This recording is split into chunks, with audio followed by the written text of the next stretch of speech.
brought it in at like 9 o'clock, and I dropped it off every day too. So anyway, my question, is a hot dog a sandwich? Yes. Oh, okay, well there you go. So let's say you got that question too. And just one question at a time, obviously, and this is very important. You're welcome, if there's a line, you're welcome to go back to the end of the line and try again, one question at a time. And feel free to ask a question. Please do not make a request. What is a request? Can I come up and get a hug? Can you sing happy birthday to my friend in this specific character voice? We can't accommodate that because he's got to go back to work on Monday, so we can't really do any requests for character voices and stuff like that. So with that being said, y'all ready for this?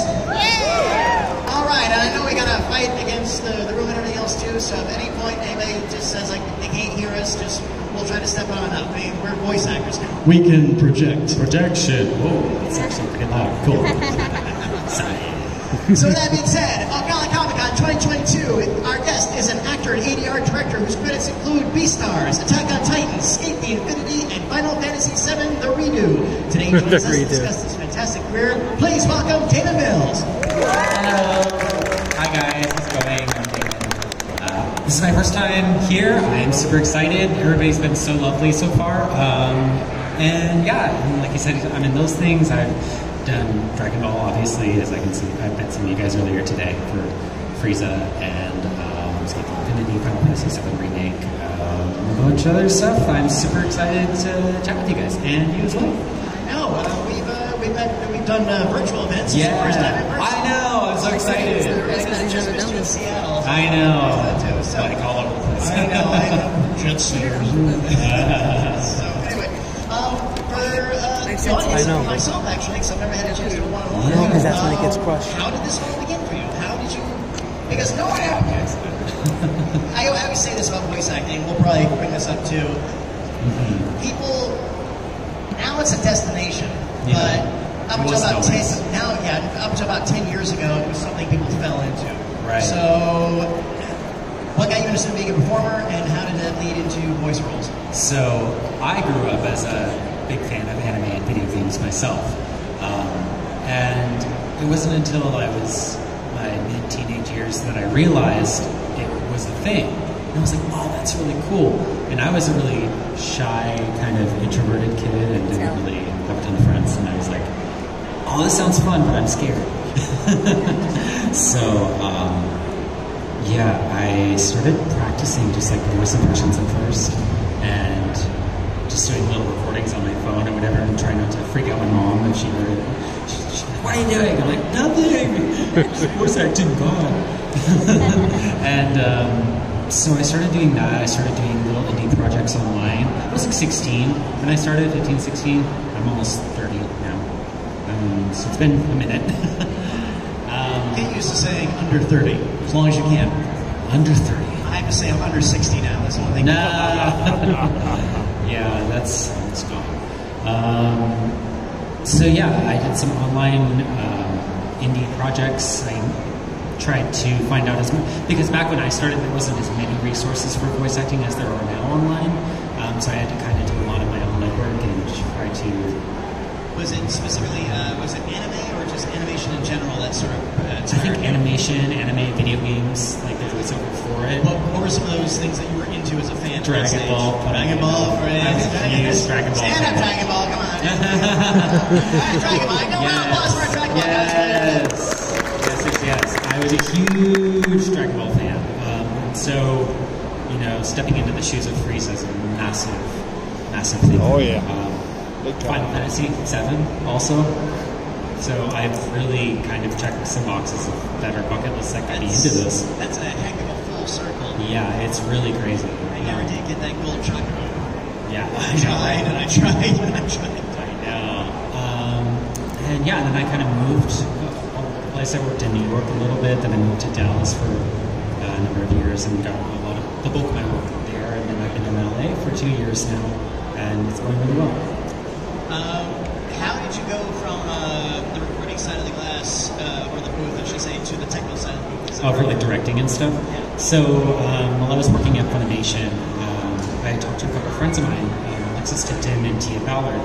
They were ADR directing at the time, and they were like, well, are you interested in trying to learn in Shadow? And I was like, yeah, I think that'd be really fun. So it was like maybe 2019. So I decided to start shadowing them and sitting in on their sessions and taking notes and observing and trying to get the idea if I wanted to do that or not, and it really appealed to me. So I trained for a little bit of time. I did some assistant directing on the first show I did. It was actually one that I was a lead in, Kono Oto Tomore Sons of Life. I played Chica Kudo in that. And so I was helping out with season 2. And then the pandemic hit. And then we started recording remotely. And so I did a lot with I've done most of my directing remotely. And that's a whole different thing, tech, and like there's some latency because of Zoom and Skype or whatever we use.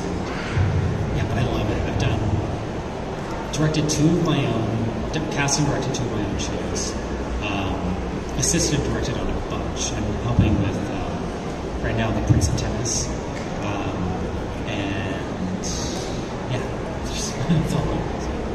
It's wonderful. A friend of mine, well, not a friend of mine, but a Disney director whose name I will not mention, but he actually loves directing remotely because of his own words. Yeah, the actors can't hit me. What? Who hits people? That's rude. Well, he's known them for a long time, the cast, so he'll just say, like, that's really good, but maybe next time can you make it funny? You make it funny, don't suck. Yeah, that's so mean. Yeah, he doesn't. He's familiar with them, so he can break busting chops like that. But that was his story. Yeah, it was during the lockdown. It was interesting. During the virtual events, people were broadcasting from the closets. They converted to rooms and stuff. And it seems interesting because some people went the full Monty doing that, and some people just kind of went under their bed and sort of did it, and it all seemed also the same quality. I have a booth in my house that I bought because the closet just. I mean, they work well enough. They do. Like if you sound treat a closet correctly, you can absolutely make it work. But I just wanted something because I was going to be in there so much that I invested in the soundproof. Yeah, I mean, I still record remotely a lot and direct and everything like that because still things. And sometimes it's easier and preferred because the travel, you know, and sometimes clients are out of state, you know. So it's always fun to record that rare time when you can get the actors in there and stuff. Right. For like an ensemble recording? Yeah, like troop style is always wonderful to get that energy, but especially in anime, that's a luxury that just is not.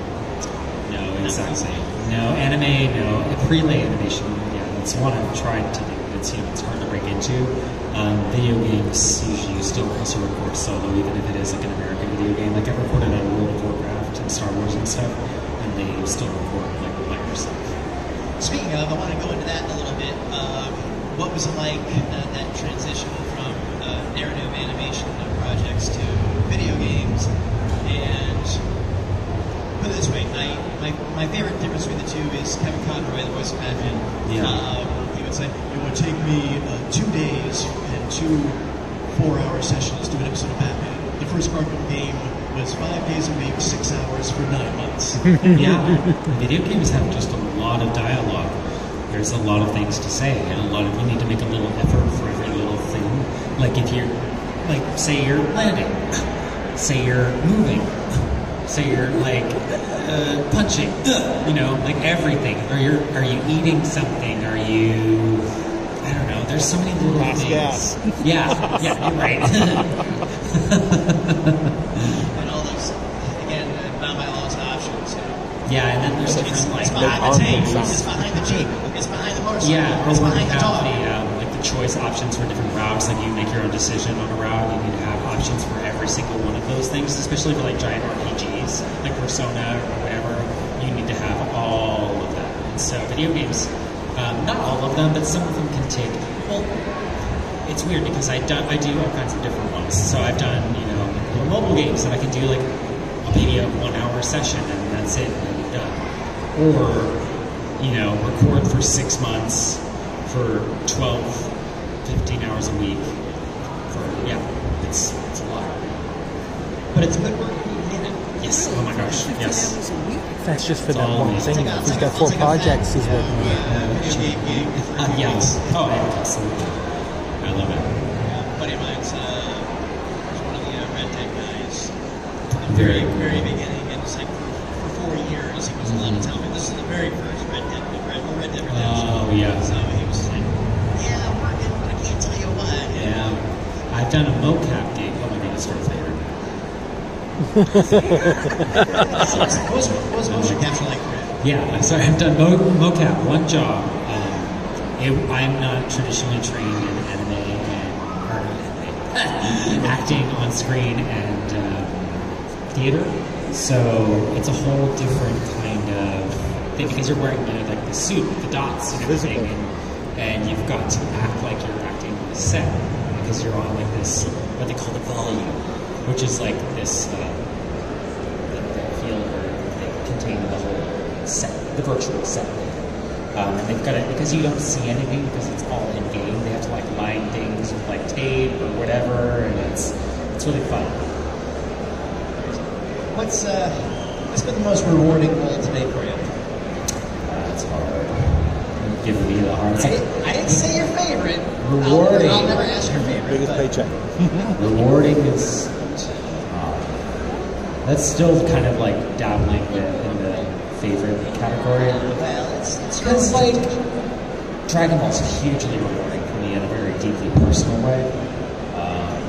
Escape the Infinity is another one that really just resonates with me a ton. And everybody that I've met in the fandom is just enormously kind and sweet. And the love that I get from that just means the world. So, especially because we put so much heart into it. Yeah, I mean, those are two that just really, really stand out to me. Final Fantasy was a big one. I cried when I looked at it. Like, I was like really overwhelmed because that was such a mind blowing. I didn't think that was a possibility for me. It's just such a big, iconic thing. Yeah, yeah. So, It's been around how many years now? happy with living in LA and having the opportunity to 10 years, at least 20 years? 30 years or something. 25, actually. We just did the 25 years. Yeah, it was always on Maybe no This is the longer. inevitable question for every voiceover panel, so let's just get it out of the way. What's your most succinct advice to give to anyone who wishes to pursue a career in voice acting? Yeah, you don't want competition. Some people say the bus is full. The bus is full. No, so if you guys do want to get into voiceover, what I recommend is being an actor first because, wanting to have a cool voice or do a different voice, whatever, that's cool and all, but if you can't act in every capacity in that voice, then it doesn't really matter, right? So being an actor is most important, and also getting cold reading training, because all we do for our stuff is we get in the booth, see the script for the first time, and we have to read out line we don't rehearse. So it'd be really good at being able to take direction, infer what's going on in the scene and the characters and the emotion and blah blah blah blah, and being able to just spit it out. And then also staying in character and staying in the voice and staying, it's just a lot of different things. So those things. There's a wonderful voice actor resource that D. Bradley Baker made called iwanttobeavoiceactor.com. Brilliant. I wish I had this when I was a kid. There's also a book that Yuri Lowenthal and Tara Platt have wrote, voice acting book. I forget the name of it exactly, but I read it when I was getting started. Enormously helpful. Get involved with your local theater. Theater groups. Try to record on your own. D. Bradley Baker is a great resource. Yes, and yes. He's mentored a lot, but he's always been honest about this. Yeah. That's what I love about it too. If you ask him this question in person, he'll talk about following a faith. Understand, is this a dream or is this a passing fancy? If you want to do it, you got to absolutely do it. And do all the way to it. And then he says, and you'll work hard, struggle. When you finally break that bubble and you get inside, then it's worse. Because he's like, because now you broke it in, and now you're in competition with us. Yeah. And he says, now you're in competition with me. And then he pulls his Emmy out. Yeah. And he's not doing it to discourage everybody. He's just really. It's just it's honest. It's true. This is the path. You have to go be down good to enough right to on. compete. Yeah, because you're going to be competing with all of those people who read on those same projects, those same roles, and you have to be good enough to win it. Because it's just a competition. Ultimately, we're always auditioning, right? I do auditions every week, almost every day. It's a lot. Yeah. So you want it. That's a lot of anxiety. A final question. I always ask this of every voice actor. What's the craziest thing that's going to happen to you in the booth? What is the craziest thing? Like, could you say that you can say in public? I mean, listen. I don't know.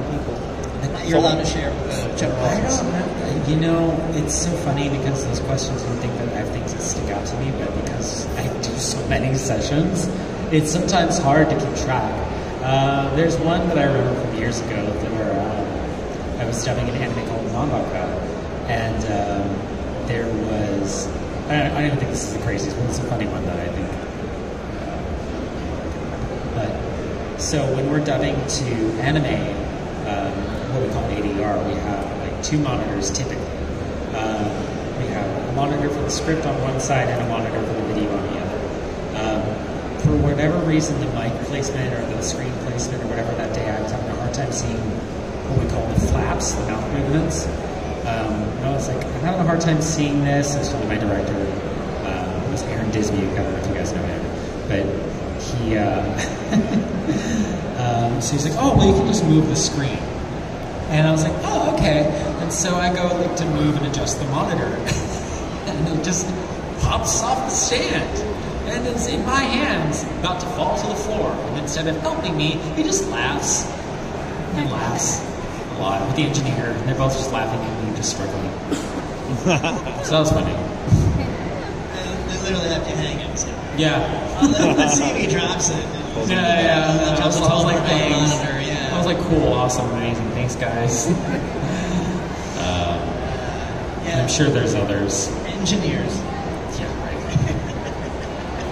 Craziness. Well, David, thanks for building my precious curiosity. I would like to invite our audience if you have any questions for our guests. Come on up. We'll do a line right after. Questions?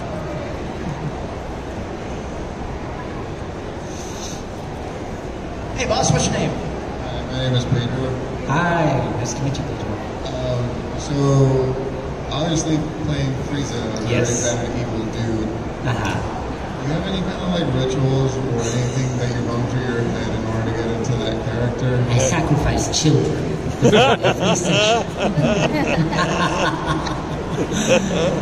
And little small animals. Wow. I honestly, no. I kind of just roll up and then I just like, there's like a switch where I just like fall into it, you know? And maybe I'll warm up the voice a little bit beforehand.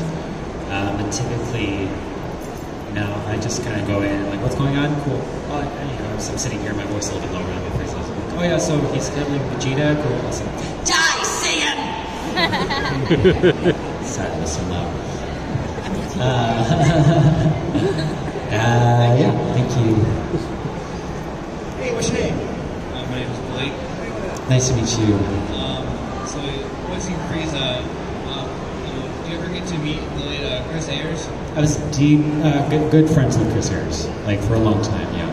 I've known Chris for years. I'm very good friends with his now widow girlfriend. It is really hard to miss him, but you know, all I can do is do my best to honor his memory. You know? I think you succeeded. Thank you.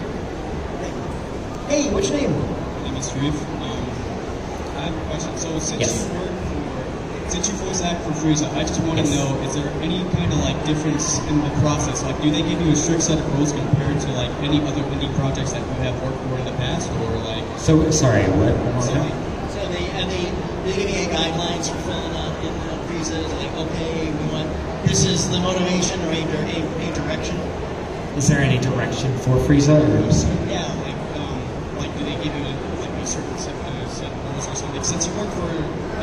big like? Oh, well, like, can I do indie projects? Is that what you mean? Like, not. No, for the character. Is there a difference? Oh, is there a difference between them? Not necessarily. I mean, with recording Frieza, I mean, there's more criteria for like rules, like with like my contract. Is that what you mean, or just like rules with like the character? Here. With the character? Oh, I mean, well, they give direction based on what's needed in that scene. You know, like it just depends on what's going on. Any project that you do is going to ask the same thing. Like all voice acting projects, big or small, ask the same thing typically. It just depends on what type you're doing. Because we could be doing the anime, we could be doing the video game. And doing the anime for Dragon Ball and doing video games for Dragon Ball are two different things. Because the way that we do them both is different. So we dub to picture for Dragon Ball, for Dragon Ball Super, for instance. But for a game like Dragon Ball Z Kakarot, is we typically are just matching the voice file of the Japanese. So they'll play the Japanese voice file, we'll have our script there, and then we'll repeat it, make sure it's in the same time. We can repeat it with our own read, just to match the time. Yeah. Hope that answered your question, sorry. Hey, what's your name? Kaden.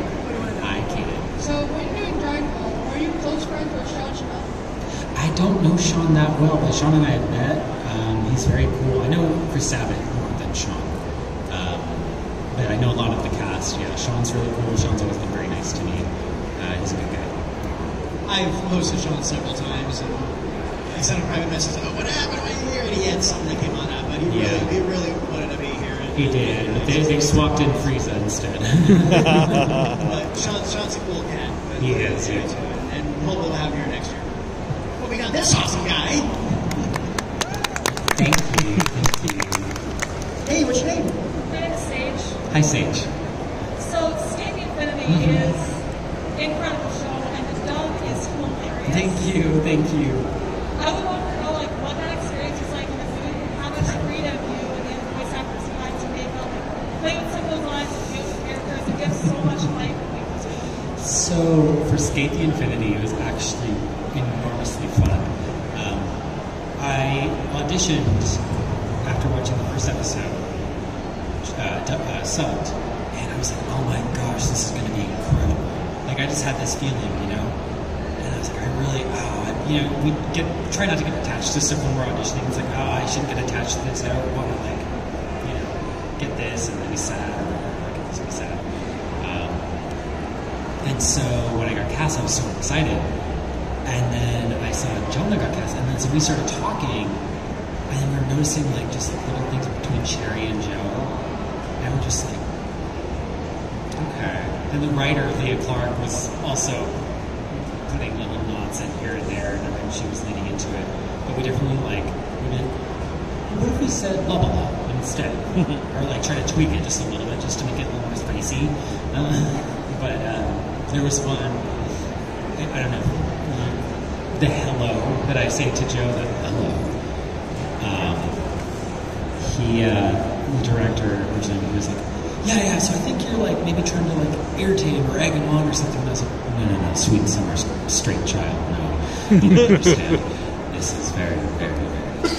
I was like, can I just lean into that a little bit? And he did. And I kept doing that until we were done. Yeah. Thank you. And hopefully more in the next one, next season. Hey, what's your name? I'm Richard. Hi, Richard. Nice to meet you. Alright, so I don't know how in depth you can answer this question, but there was a leak that the anime was coming back. I know nothing. I know literally nothing, and I'm honest. Like, all I know is what you guys know. So when they announce Super, if they announce Super coming back, that's when I'll know. Because we don't dub ahead of time typically. We usually dub after the Japanese is already done. So that's usually what happens. But fingers crossed soon, I hope. Because I really want to. I know there's that new thing with Frieza. I'm not going to spoil it for anybody, but yeah, very excited. So stay tuned. Hello. Hi, what's your name? Hi, August. Nice to meet you.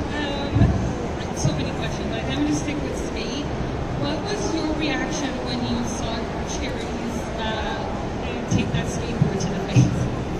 I screamed. I screamed when he took the skateboard to the face. I was like, no, my son. It was horrible. I was so sad. Because I was like, this is such a cool episode. Finally, he's like delving into his backstory and blah, blah, blah, blah, blah. And it ends in tragedy. And I was like, no. At least he was like, okay. You know, because I was like, oh, he's going to be like, hurt. Like, because, you know, if anybody did that in real life, you'd probably be dead. So, I just got it. But then I was like, oh, Joe, I got the princess and like help save her. So, he's good. People getting killed by skateboards. So I also, you're on ice that you Yes. Is there a specific person or like you're that you used to create that accent to get his voice right? I just try to be Russian as possible. So he just goes right into it. It's so If you keep asking non-Dragon Ball questions, I'll let you keep I asking. have a lot of non-Dragon Ball questions. Yes. And that's nothing against the Dragon Ball people. Okay, also when you're on ice, I know a lot of people have thought that you voiced Yuri, not Yuri, Victor. Victor, because... Yes. Yeah. Because I know we had like silver hair. And so they kept thinking that. Is there anything you would have done different if you had voiced Victor? No, I think Jerry Jewell is incredible. I think he is really, really good. Yeah, I mean, that would have been amazing, of course, but yeah, I love being a part of it, period. I wish it would come back. So, maybe someday, right? Well, we're starting out. I'll tell you what, you want one You have one more. more. I have a haiku Yeah. question. Oh, thank you. Yeah. Yes, but you just voiced Oh, Samu, yeah. Yes. If you weren't on, because I know he's on that, the teammate is escaping me. Is there a different, if you were in haiku, would you be in that school? In which school? I don't really know Haikyuu that well. I don't know Haikyuu at all. I'm sorry. Have you watched the previous? It's terrible. I'm sorry. Too busy, From too your busy. dreams. I'm sorry. I gotta give you credit. You're one of the few VAs that actually will cop to that. Yeah, I haven't had time. I didn't have time to watch it when they cast me. I was like, oh, okay. Well, there you go. Well, thanks for that. Round Thank of you, applause. sweetheart. That's all your questions. Thank you. All right, Ross, welcome back. What you got this time? So I just realized you play Sanju in The Promised Neverland. I do, Sanju, yeah. Yeah. I actually kind of liked when they got into that part of the show. Yeah. They kind of just revealed the curtain behind the scene and what's going on in the world. But then they kind of just end the show. I know. Especially with his character, because he seems so nefarious. Like he was gonna do something, And then he betray him did or it. do something, and then they just He shoot a didn't. The blowout. manga, I think, went further with it. I don't really know or understand why they did that, but it is what it is, unfortunately. That's showbiz. That's showbiz. Yeah. best show ever. And Well, think about it. Thank you. All right. And on West Jones. Yes. We'll do Donnie Hussein. If you're old enough to know that reference, God bless you. I promise it's not Dragon Ball. No, it's It's okay. You can ask. We can ask Dragon Ball questions. It's okay. So you did it in Pokemon. Pokemon, yeah. And with doing it, do you have any memorable moments with doing Pokemon or anything Oh or my anything? gosh. So I've done Pokemon for a few. I did Pokemon Masters for N. I've also been in the anime some. And it was Pokemon is actually one of the first anime I worked on when I was first starting out. I did some incident work. I did a Team Flare grunt or something. And then I did Kasukarp, and he's if you guys watch Pokemon Journeys, he's the one who goes, "It's magic!" And he's got a Magikarp, and he's obnoxious. And then I did a Zarude, and a Moongus, and Cobra, and Colossal, and Dreepy. Dreepy's so cute. The list goes Yeah, on. voicing anything, because I grew up with Pokemon. I was the little kid who wanted an Ash Ketchum costume, And so to be a Pokemon trainer now is so immensely cool. I love it. Just anything with calling out attack moves, or like I choose you, or some one Pokemon, and we're just talking about the universe itself. It's just so awesome. All right. Well, since the Pokemon door has been opened, favorite Pokemon? Mewtwo. Your favorite Pokemon? Zubat and Jigglypuff. Yeah, Zubat. We see a lot of those. No one ever says Psyduck. I do love Psyduck though. Yeah, all right. I do love her Psyduck. Great question, thank you. All right, we got time for a few more. I can come to you if you want one. Going one. Oh, hey, young lady. Hey, what's your name? My name's Jenny. Jenny, what are you doing? Do you feel any like personal connection to any of your roles? Yeah, definitely Cherry Blossom. I think I connect with Cherry Blossom a lot. Jugo from Nonoka, I feel like I connect with a lot too. Cherry Blossom, I mean, there's just so many reasons with like characters, it's hard to describe just one thing. I don't know, I just feel they resonate with me in some particular way, and then I just kind of try to channel that in the roles, you know? Great question, thank you. Yeah. I'll come back to you. Let me get this done. I'll come back to you. Hey, what's your name? It's Glenn. And I wanted to know for you, because I know in the newer Frieza eras they don't do the second form, third form, Yeah. in those areas. But have you ever practiced doing the voices for those different? Well, I've done all of them, yeah. Yeah, so Frieza's got a whole range of voices. So first form Frieza's up here.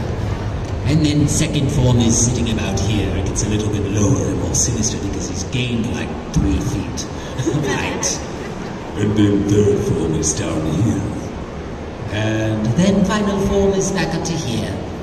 And same with Golden. And same with everything else. Everything usually sits up here. Thanks. Thanks. What you got this time? He's giving us voices without stressing. Do you watch your anime in sub or dub? If you do watch it in sub, which, if any anime, did you prefer the dub version over the sub version? That's hard. I'm not going to say either way. There you go, smart man. Because I have peers, and, you know. But I do like some anime subbed, or I just have happened to see it subbed. I actually don't watch as much anime now because I also direct, and so I'm watching anime a lot, just working on it. So I've been not watching as much. I'm sorry. Yeah, what was the last thing I watched? I think I watched a little bit of Demon Slayer. I watched the first season of Demon Slayer. It's pretty good. I see why y'all like it. Yeah, this